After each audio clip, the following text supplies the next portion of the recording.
Nara Lokesh, Minister of Information Technology, Human Resources, Communications and Real-Time Governance. Lokesh, thank you so much for joining us. That's a huge portfolio you've got there. And clearly you are a busy man. And I have to dive in straight into the first big story that we're going to be talking about. Google's investment into Andhra Pradesh, 88,000 crores in the next 3 years. And, you've been talking about pitching Vizag as an AI city.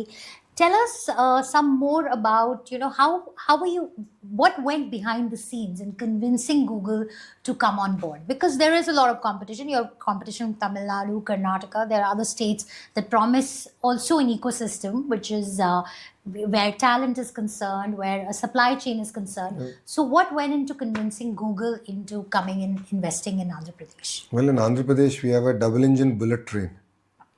Okay. So if you look at it, it's been a great relationship between the state government and the central government. We are able to not only provide best-in-class incentives, but we're also able to help in terms of creating policies and any changes that is required at the central government level. Okay. So we are able to lead these conversations from the front. So if you look at it, our first meeting with Google was way back in September 2024.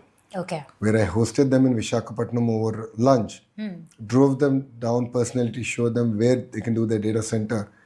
And then I followed it up with my visit to their HQ and continued our conversations at the central government level, got a lot of clarity on various points. And then here we are, a year later, grounding India's largest FDI investment ever.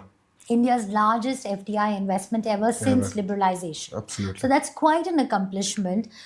What are the key things that Google has asked for when it comes to you? What are the terms of engagement that have been discussed and agreed upon? So if you look at it from an incentive package, end of the day, every state is competing and we are going to compete on the incentive package in that sense.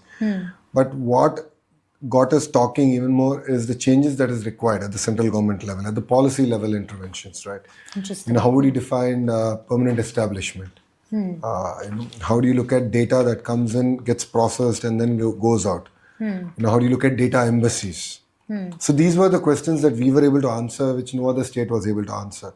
Because again, in Andhra, we have a double-engine bullet train working. So what are the changes that we can expect coming in from the center? Where the changes that you've promised Google, the double-engine bullet train, what are the changes that we can hope going forward to enable this investment to come and really be a transformative effect, not only for Andhra Pradesh but even for India?